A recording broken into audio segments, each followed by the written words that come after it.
다 같이 한 목소리로 말씀의 제목을 한번 읽어볼까요? 앞에 스크린에 있습니다. 자, 시작. 말씀을 듣고 말씀을 붙드십시오. 아멘.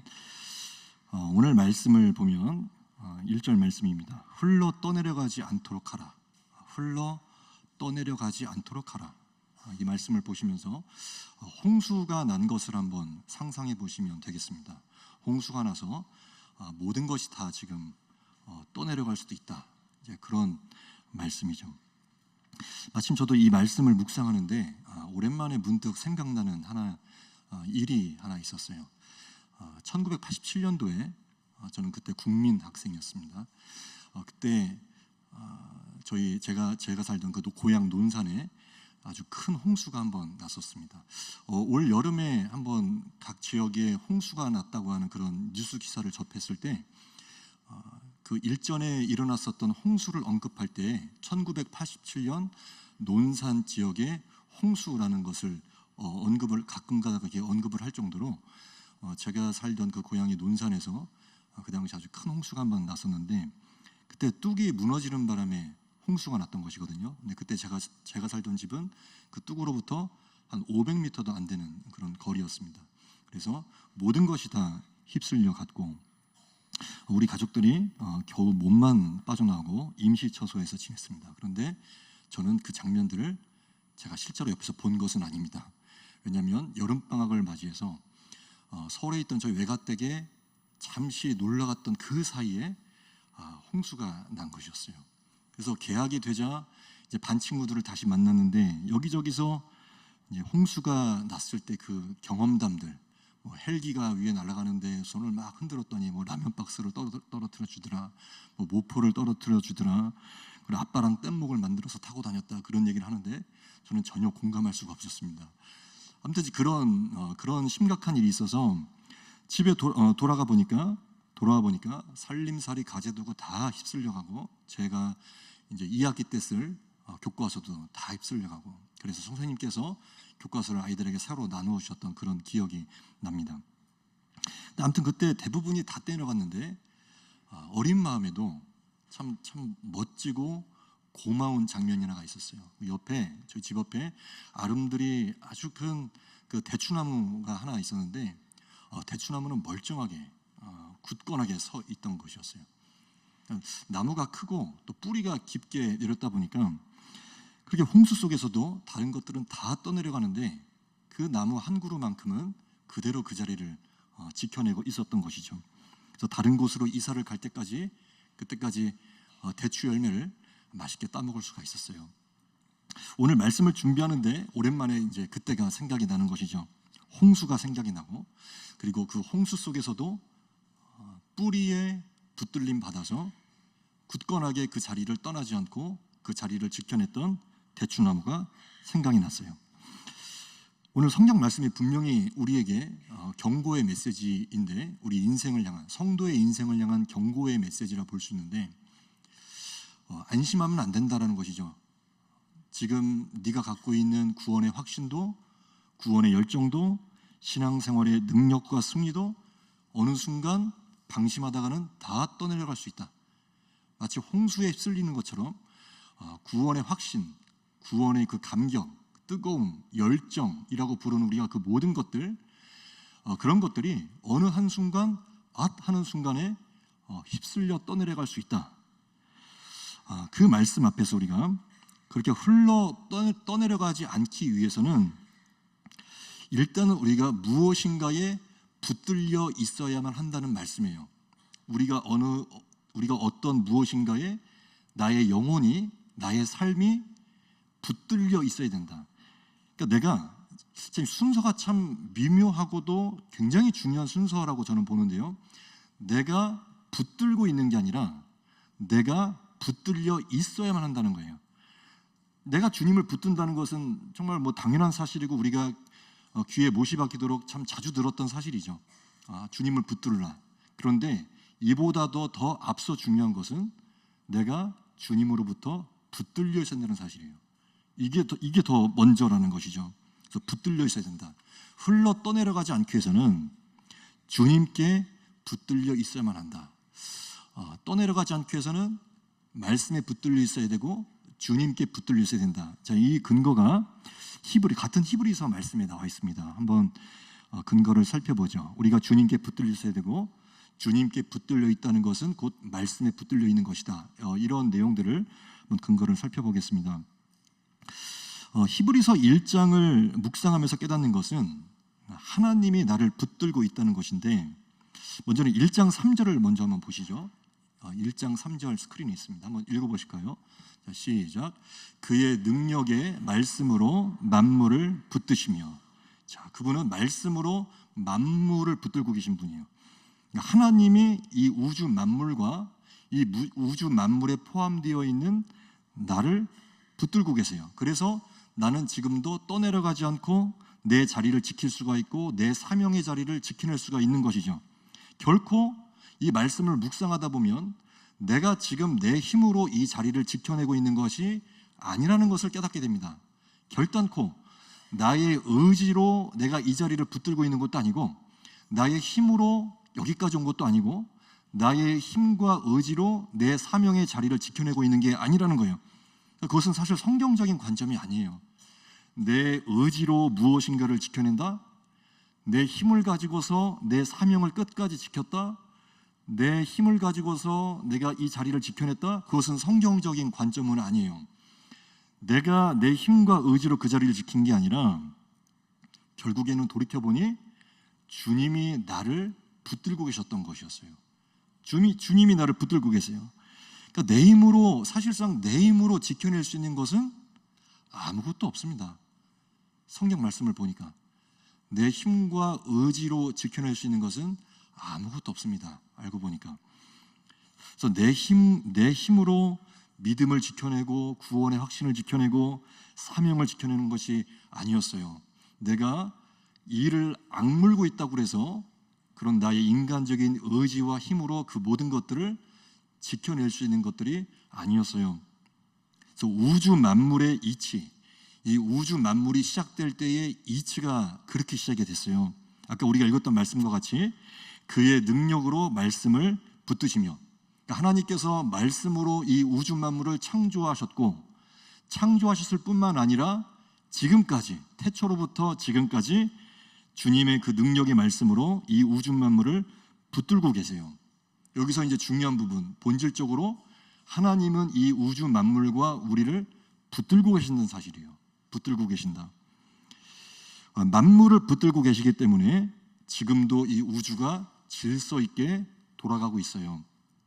지구는 태양 주위를 돌고 있고 또 지구는 자전을 하고 있어요. 참 생각해 볼수록 참 신기한 사실들이에요. 이 모든 이 우주의 원리와 이치들이 어떻게 이게 가능할까? 그러니까 주님이 만물을 붙들고 계시기 때문에 가능한 것이었어요. 진화론자들이 주장하는 것은 그 핵심에는 항상 어떤 단어가 반드시 포함되어 있냐면 우연이라는 단어예요. 우연. 우연히 어느 날 빅뱅이라는 것을 통해서 우주가 팽창하기 시작했고 우주가 태어났고 또 태양 주위에 있던 먼지들이 모이고 뭉쳐서 지구가 시작됐고 어느 날 우연히 원숭이가 진화하기 시작해서 인간이 되었다라고. 우연이라는 말이 빠지지가 않습니다. 그래서 어떤 책 제목도 이런 책 제목이 있어요. 그 우주의 탄생부터 시작해서 인간의 출현까지 다 고비고비마다 우연이 있었다라고 하는 내용인데 책 제목이 이 모든 것을 만든 기막힌 우연들이라는 책 제목이에요. 이 우주와 인간이 출현한 모든 것들은 기막힌 우연들 때문이다. 근데 성경적인 관점에서는 결코 우연히 어쩌다가 생겨난 것들이 아니란 말이죠. 세상 사람들은 다 우연이라는 말을 쓰면서 우연히 생겨났어, 그냥 우연히 태어났어 라고 하겠지만 우리는 분명히 말할 수 있죠. 나는 하나님의 계획 속에서 태어났다. 이 모든 우주 만물은 하나님의 계획 가운데 말씀으로 창조됐다. 그게 이제 창조론적인 관점이죠. 그래서 하나님께서는 우주 만물을 그냥 우연히 어쩌다가 생겨나게 한 게 아니라 계획 가운데 말씀으로 창조하셨고 그 이후에 지금까지 말씀으로 붙들고 계신다는 사실이에요. 붙들고 계신다. 말씀으로 붙들고 계신다. 그리고 더 나아가서 하나님이 사랑하시는 주님의 자녀들을 지금도 말씀으로 붙들고 계신다. 그러니까 말씀으로 붙들고 계신다는 것은 달리 말하면 예수께서, 곧 말씀이신 예수께서 오늘도 우리의 삶을 붙들고 계신다는 뜻입니다. 붙들고 계세요. 그러니까 하나님이 가진 속성은 한마디로 우리를 붙들어 주시는 분이라는 사실이에요. 붙들고 계신다. 자, 여기도 참 기가 막힌 내용이 있습니다. 하나님의 속성을 좀 더 깊이 들어가 보면 우리로 하여금 죄와 사망의 권세로부터는 놓아주시고 마귀와 죄와 사망의 권세로부터는 우리를 놓아주시고, 그러나 동시에 말씀에는 붙들려 있게 하시는, 그게 하나님의 속성이에요. 히브리서 2장 14절부터 16절까지 말씀을 한번 보시겠습니다. 앞에 스크린에 있습니다. 14절부터 16절 제가 한번 찬찬히 읽어보겠습니다. 눈으로 따라가 보시면 되겠습니다. 자녀들은 혈과 육에 속하였음에 그가 또한 같은 모양으로 혈과 육을 함께 지니심은 죽음을 통하여 죽음의 세력을 잡은 자, 곧 빨간 글씨를 한번 잘 집중해서 보세요. 곧 마귀를 멸하시며, 그 다음 또 죽기를 무서워함으로 한평생 매어 종노릇하는 모든 자들을 놓아주려 하심이, 놓아준다는 거예요. 마귀와 죄와 죽음의 권세로부터 우리를 놓아주시는데, 자 이제 16절, 이는 확실히 천사들을 붙들어 주려 하심이 아니요 오직 아브라함의 자손, 즉 우리 구원받은 하나님의 자녀들을 붙들어 주려 하심이라. 아멘. 하나님께서 오늘도 우리를 붙들고 계신다는 사실이에요. 붙들고 계신다. 그러니까 마귀와 죄와 죽음의 권세로부터는 놓아주고, 구원받은 하나님의 자녀들을 주님의 말씀으로 붙드시고, 어둠의 영으로부터는 자유케 되고. 그래서 우리는 믿는 신자들은 이렇게 담대하게 선포할 수 있죠. 내가 예수 믿고 이제 어둠의 영들이 예수의 이름으로 떠나갔다. 선포할 수 있는 거예요. 정말이죠. 어둠의 영들이 장악하고 있던 그 가정들, 그 공동체가 예수의 영이 들어오는 순간 마치 어둠 속에서 전구불이 한번 딱 켜지는 순간 어둠이 순식간에 물러가듯이 예수의 영이 그 가정에 들어가는 순간 어둠의 영들은 떠나가는 줄 믿습니다. 그것이 주님의 능력이에요. 그리고 하나님의 속성에 들어가 있는 거예요. 하나님의 속성, 어둠의 권세로부터는 놓아주시고 하나님의 손으로는 우리를, 말씀으로 우리를 붙들고 계신다. 이게 하나님의 속성이에요. 그래서 오늘 말씀에 근거하여 우리가 다시 한번 선포할 수 있습니다. 주님께서는 지금 이 시간에도 당신을 붙들고 계십니다. 주님께서 우리의 영혼을 붙들고 계세요. 주님의 그 보이지 않는 손이 오늘 나의 인생을 단단하게 붙들고 계시는 거예요. 그래서 때로는 우리가 흔들려도, 두려워도, 낙심해도, 막막해도, 한 주간 그런 일들이 있으셨죠? 모르긴 몰라도, 아닐 수도 있겠지만 아니었으면 또 감사하고요. 그러나 또 하루하루 살아가면서 흔들리고 두렵고 막막하고 그렇게 흔들리는 시간들이 있으셨을 거예요. 오늘 그런 시간들을 다시 한번 뒤로 하고 오늘 우리가 다시 한번 더 주님의 말씀 앞에 서는 것입니다. 나는 어떤 존재인가? 내가 지난 며칠 동안 내가 흔들렸고 두려웠고 막막했지만 그러나 나는 어떤 존재인가? 오늘도 나를 주님의 손이 단단하게 붙들고 계신다. 이 사실을 우리가 오늘도 믿고 나가는 거예요. 그래서 주의 말씀이 나를 붙들고 계심을 영적으로 보게 된다면, 영적으로 보는 것이죠. 육신의 눈으로는 안 보이겠죠. 이것이 주님의 그 보이지 않는 손이 오늘도 나를 단단하게 붙들고 계심을 육신의 눈으로는 그것을 우리가 깨닫지 못하겠죠. 육신의 눈으로는 사실상 불평과 불만이 가득할 만한 일들만 다 보이죠. 육신의 눈으로는. 그러나 우리가 주님을 의지하고 주님의 은혜의 보좌 앞으로 나갈 때 이제 영적인 눈이 다시금 떠지시는 거예요. 영의 눈이 떠지는 순간 나를 붙들고 계시는 주님의 손이 보이는 줄 믿습니다. 나를 붙들고 계시는 주님의 손이 느껴지는 거예요. 그러면서 우리가 로마서 8장 6절 말씀으로 다시 한번 읽어보기 원합니다.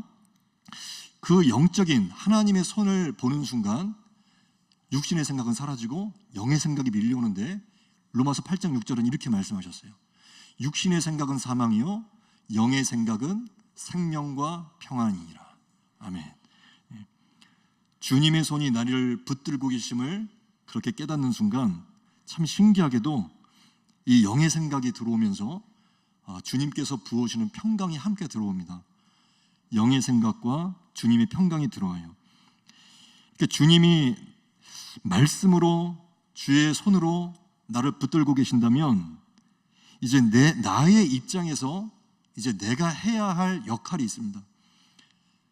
주님의 손이 나를 굳건하게 붙들고 계심을 믿을 때 나의 입장에서 이제부터 다시금 해야 될 것, 그것이 무엇이냐면 나도 말씀을 붙들어야만 합니다. 말씀이 나를 붙들고 있다는 것을 믿는다면 이제 나도 말씀을 붙들어야 돼요. 그러니까 주님과 나의 관계는 이런 관계예요. 주님이 나를 붙들고 계시고 그 다음 나도 그것에 대한 감사의 반응으로 주님을 붙들고 있는 거예요. 이렇게 같이 붙들고 있어요. 그래서 주님만 나를 붙들고 계신 게 아니라 나도 주님을 붙들고 말씀을 붙들고 있어야만 합니다. 그래서 묵상 가운데 예배 가운데 기도하시는 가운데 들었던 주님의 음성을 붙들고 오늘 이 예배 가운데 들리시는 주님의 음성, 주의 말씀을 붙드셔야만 합니다. 말씀을 붙들고 있다는 것은 곧 주님을 붙들고 있는 것입니다. 그래서 말씀이 곧 주님이시기 때문에 말씀을 붙든다는 것은 주님을 붙들고 있는 것입니다. 그래서 끝까지 말씀과 주님을 붙잡고 있으시길 바랍니다. 중요한 것은 끝까지 붙잡고 있는 거예요. 끝까지. 자, 히브리서 3장 14절 말씀 앞에 나와 있습니다. 이 말씀을 한번 다 같이 읽어보겠습니다. 시작. 우리가 시작할 때에 확신한 것을 끝까지 견고히 잡고 있으면 그리스도와 함께 참여한 자가 되리라. 아멘. 빨간 글씨가 있죠. 우리가 시작할 때 확신한 것, 우리가 처음 예수의 복음을 듣고 감격 가운데 그 구원의 감격을 처음 시작했을 때 예수는 진리다, 예수는 구원이시다, 예수는 생명이시다, 예수는 우리 가정을 회복시키실 분이시다. 그게 첫 고백, 첫 사랑, 첫 신앙 고백이 그 언젠가 시작이 되었었는데 그렇게 시작했을 때 확신했던 그 믿음을 언제까지 갖고 있어야 된다고요? 끝까지, 주님 부르시는 그날까지 끝까지 견고히 잡고 있으면 그리스도와 함께 참여한 자가 되리라. 그러니까 한 번 시작한 신앙생활 또 믿음 생활은 끝까지 견고히 잡고 있어야만 합니다. 그래서 주님이 나를 붙들고 계시고 나도 주님을 붙들고 있어야만 합니다. 오늘 세례를 받게 되신 우리 성도님들과 아이들이 있습니다. 제가 초반부에 언급했던 것처럼 오늘 꼭 기억하시길 바랍니다. 오늘 이 세례의 자리까지 오시게 된 것은 결코 우연이 아닙니다.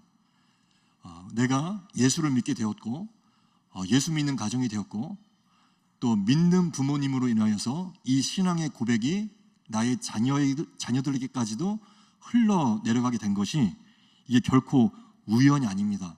하나님의 계획이었습니다. 하나님의 계획으로 말미암아 하나님께서 붙들고 계셨기 때문에 오늘 이 자리까지 오게 되었습니다. 오늘 나의 영혼을 구원하시기 위해서 나의 가정을 구원시키기 위해서 오늘 이 자리까지 주님이 나를 붙들어 오셨고 그리고 앞으로도 붙들고 계실 것입니다. 주님의 보이지 않는 그 손과 음성이 오늘도 나를 단단하게 붙들고 있다는 사실 꼭 기억하시고 믿으시기를 바랍니다. 주님의 손이 나와 나의 가정을 붙들고 계십니다. 흔들렸던 그 마음이 말씀으로 인하여서 붙잡힌 바 되기를 원합니다. 흔들리는 마음은 무엇으로 붙잡을 수 있을까요? 주님의 음성으로 붙잡을 수 있습니다. 마음이 막 요동쳐요. 며칠 동안 마음이 막 요동치고 있고 불안하고 떨리고 있었는데 참 신기하게도 주님의 말씀이 내 안에 들어오는 순간 그 말씀이 뿌리가 되어서 그 말씀이 나의 흔들리는 마음을 붙잡아 주시는 거예요. 그것이 성도가 경험하는 복입니다. 성도의 흔들리는 마음은 주님의 성령에 의해서 말씀에 의해서 붙들림 당할 때 흔들리는 마음이 다시금 잠잠게 되는 줄 믿습니다. 그래서 그것이 바로 주님과 나와의 관계이며 말씀 앞에 붙들리고 나는 말씀이신 주님을 붙드는 것, 그것이 바로 내가 떠내려가지 않는 길임을 알고 끝까지 믿음 지키시고 승리하시는 모든 성도님들 되시기를 주님의 이름으로 축복합니다.